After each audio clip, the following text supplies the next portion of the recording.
Welcome to This Explainer. We spend a massive chunk of our lives working. But how often do we actually hit pause and ask, what's truly driving that work?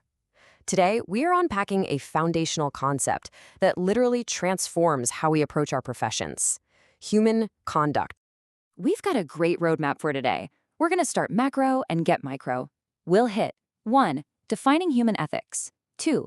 What are professional ethics? 3. Competence in professional ethics. 4. Real-world ethical dilemmas. And finally, 5. Toward a holistic profession. Let's kick things off with Section 1, Defining Human Ethics.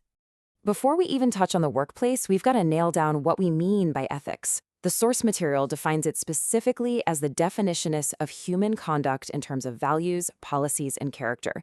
It addresses morality, good versus bad, right versus wrong.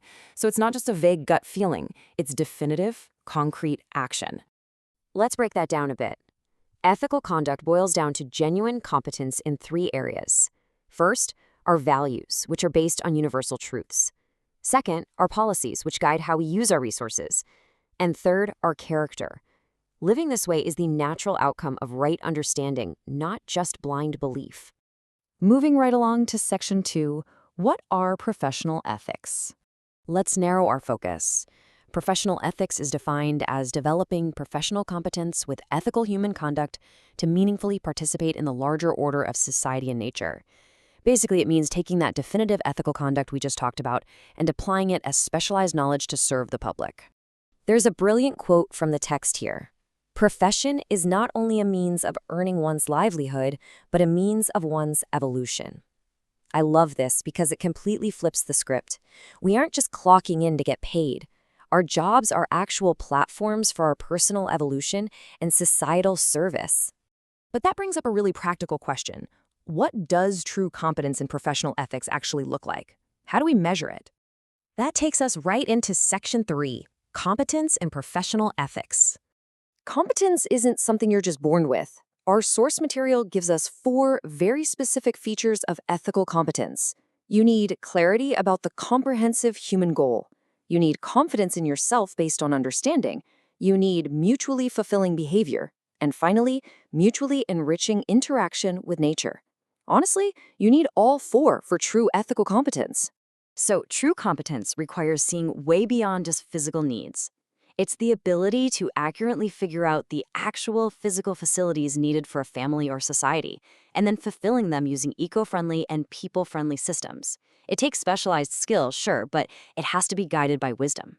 But here is where we hit a bit of a wall. If competence is all about mutual fulfillment, how come our current worldviews lead to so many professional dilemmas? Which brings us to Section 4, Real-World Ethical Dilemmas. Let's look at a side-by-side comparison.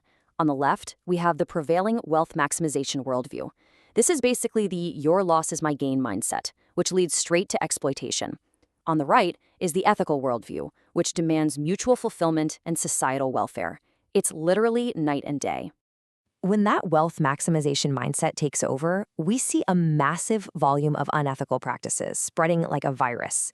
We are talking about deep-rooted corruption, tax evasion, misleading propaganda, endangering public health, and hoarding during crises. It's honestly alarming. When you look at the sheer volume of these practices, it becomes clear that human ingenuity is unfortunately being used to find newer, subtler ways to bypass laws and thwart ethical conduct. Let's look at some real-world examples of this incompetence. A prime example is hoarding during scarcity. When a crisis hits, rather than helping, materialism drives some to hoard goods and overcharge for them. They're maximizing profit at the direct expense of human survival. Another devastating example is prioritizing profits over human life by selling injurious products. This happens when companies heavily market products to the public fully knowing they are harmful to human health. The dilemma of profit versus public welfare is continually resolved in favor of the dollar. And these are absolutely not victimless crimes.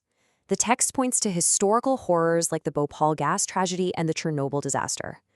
Lapses in ethical competence cause severe environmental degradation and endanger public life on a global scale. So, how do we fix this?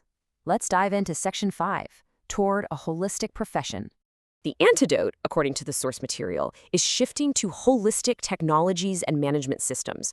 We need models that are inherently people-friendly, eco-friendly, and rely on renewable resources and genuine cooperation. To get there, we actually have a tremendous amount to learn from systems in nature and traditional practices. Nature's self-sustaining cycles provide the perfect blueprint for making our modern, man-made designs so much more effective and sustainable. I want to highlight this quote from the text.